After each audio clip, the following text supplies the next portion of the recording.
Why hello chess fans, it's Craig Marr bringing you another edition of Mastering the Middle Game. Now our topic today is queen versus 3 pieces. I'm playing the young Sam Shankland. Yeah, back in 2006 he was only a 15-year-old kid and he was a weak master. And these are the type of players I like to really school and get them in the end game. Now, Sam kind of grew up in Northern California. That's where I'm from. So he played in some of the events I played in when he was an up-and-coming player. I'm proud of the fact that many of America's grandmasters today learned from me. You know, I used to see Jennifer Shahad, I used to see Vinay Bhatt, I used to see Sam, I used to see Josh Friedel, I used to see Steve Zirk, and now most of these guys are grandmasters. So that's really kind of cool.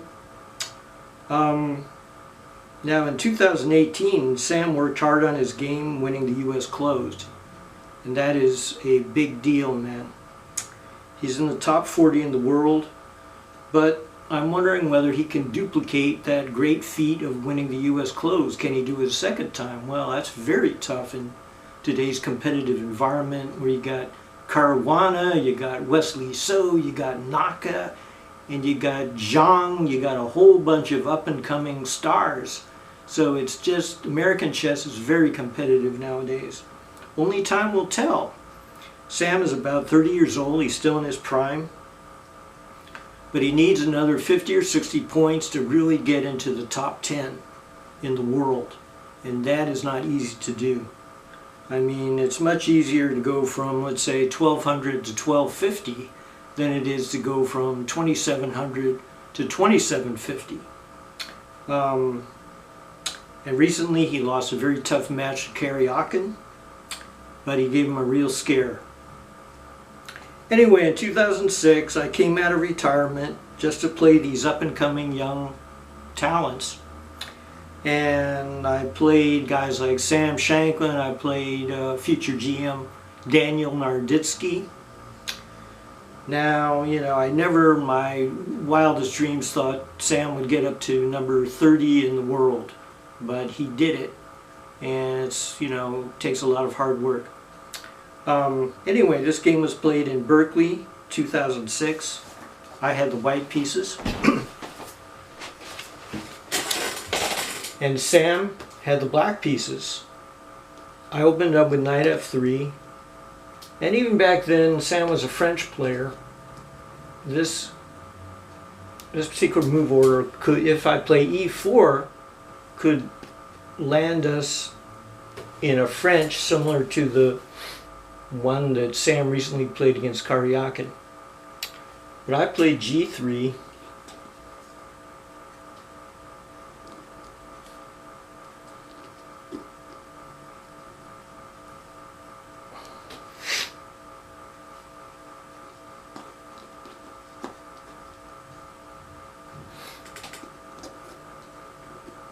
And this is a very good solid way to play this line as black. And this is the same line that Sam played against Karyakin. Now Karyakin continued with d3. But here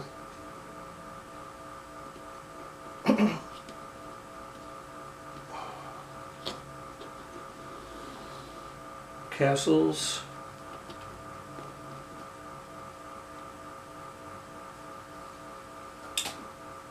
I'm not sure if I like bishop d6 that much. Seems like kind of a weird move. Bishop e7 seems more normal here. Now, instead of Karyakin's d3, I played d4, which leads us into queen spawn opening. Castles is good. You got to get your king out of the center because we're going to have some action in the center. c4. Now that's not a free pawn, you know. If he captures this pawn, I'm going to play queen up, and then I'm going to regain the pawn. c6 is solid.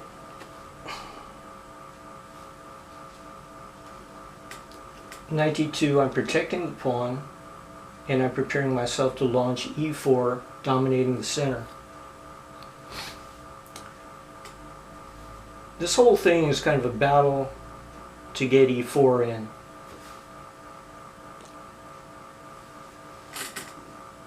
Now this is a little funky. I don't know if I like that, because now I have space with c5, bishop c7. If he comes back here, then bishop f4 eventually is going to dominate the diagonal. But I don't know, this might be a little optimistic, bishop c7. Now again, I'm just going for a simple plan of e4. Black has simply developed his pieces, but he's got a little bit of a problem with a bad bishop. So e4 is aggressive, takes, knight e4. This is a trade-off. You're going to get this square. I'm going to get space in this position.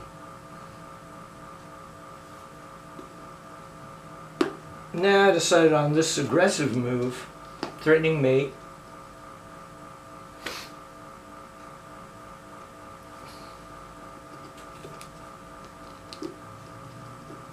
He's got to defend this square. Now this is the reason I did this, to get aggressive with my knights, and maybe start sacking stuff. And I'm putting pressure on c6 here. Should be e7. This bishop's kind of bad. Now I thought I would maybe introduce a kind of a sacrificial element. Maybe I'm going to sack here, maybe I'm going to sack here.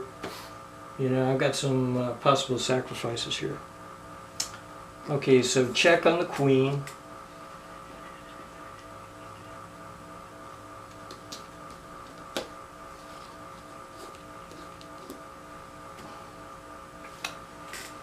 Evicting the knight.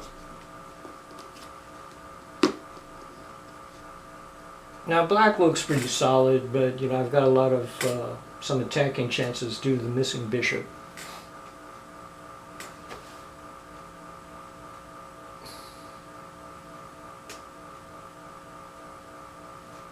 Here I just made a waiting move, but it's not really a waiting move, it's a very aggressive move, you know. So Sam decided after very little thought, okay, what you got, buddy? What you got? So now I have to decide, you know, which of these sacrifices is correct here. I can play knight takes pawn, I can play knight f7, I can even play what I played in the game. But either way, it's a very complicated position. Knight g6 is sharp. He's got to take it, or else I'm going to win the exchange. And now, my idea was bishop check on the pawn. King h8 is forced. Well, this was my idea. I was going to win material.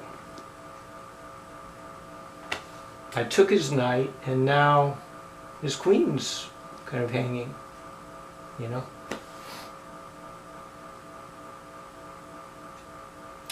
So this is already kind of a critical position. If he goes queen d8, maybe I have fork, knight check, fork, winning. And if he goes queen d7, maybe I hit him with the bishop. And white is clearly better. But now Sam's next move, he played surprisingly quickly, and that's what impressed me about the young man. He played everything so quickly. He played this within a minute, I would say. Queen takes rook check. It's a queen sacrifice. And Sam played it so quickly, my God, I was amazed. And now, even though he's down the exchange, I have some big problems. I have big problems. His pieces are coming in very quickly. So this is a big decision that I self-pinned. This is a very tough decision because my knight's pinned.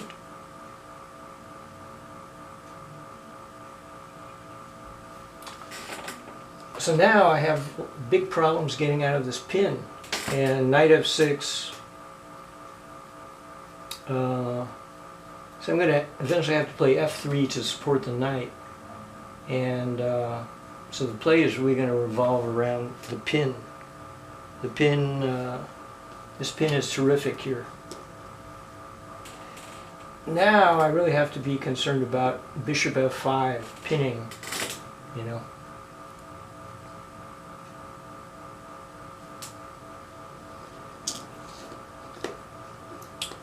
So now Sam alertly realizes I'm going to play f3, so he's going to chip away. Once I play f3, he's going to play g4, and I'm going to be in really serious trouble.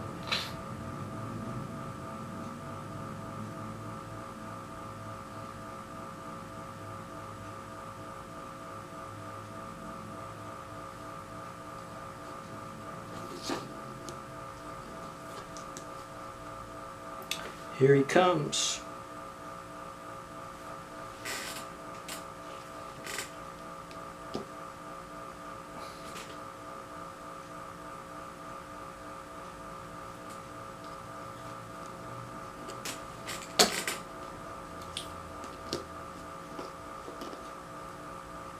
Now, isn't white busted? How do I get out of this pin? Well, this is how I get out of the pin. Sam didn't see this move, and now it's white that's superior here. So I could see there was some disappointment with the young man, but that's the way it goes in chess. So anyway,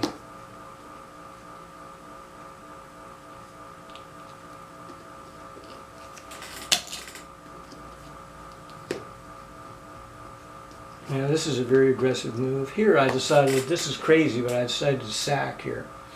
But the fact is I don't have to sack, you know. I went bishop takes pawn, pawn takes bishop, queen check. And now, believe it or not, Sam hung his rook with this. But I was in a little bit of time trouble, so I didn't I didn't see it. I played here. Yes, it's true. Sometimes masters make mistakes, you know. It's true. But I still thought I was doing pretty well here. Now we have the three minor pieces against the queen. But you know, I've got a lot of play here. And I still think white might be better because of these two passed pawns.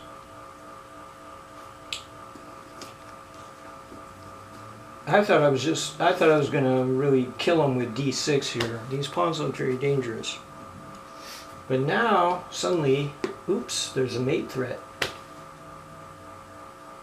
And if I play h3 to escape, bishop takes pawn is going to mate white. So I'm in serious trouble all of a sudden here.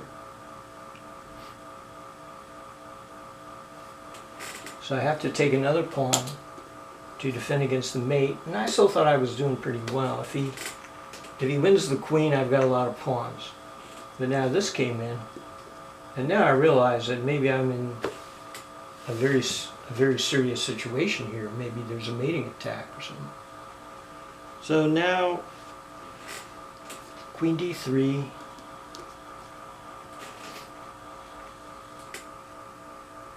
And now at this point he decided to win the queen. Rook f1, queen f1, knight f1, king takes knight,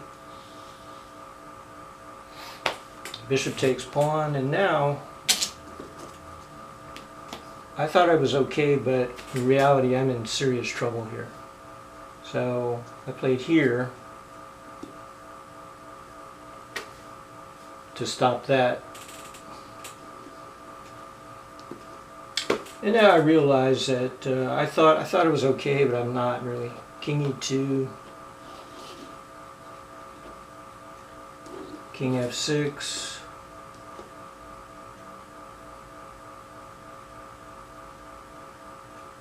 King F3, King E7, King E4. Now, why don't we just pause for 1 second to think about what black should play in this superior position. I had about 3 minutes left in sudden death, so I was blitzing my moves. Sam had an hour left on his clock. The man plays fast, but here he just blundered. This was the move I was hoping for. Now, think hard about what white should play here.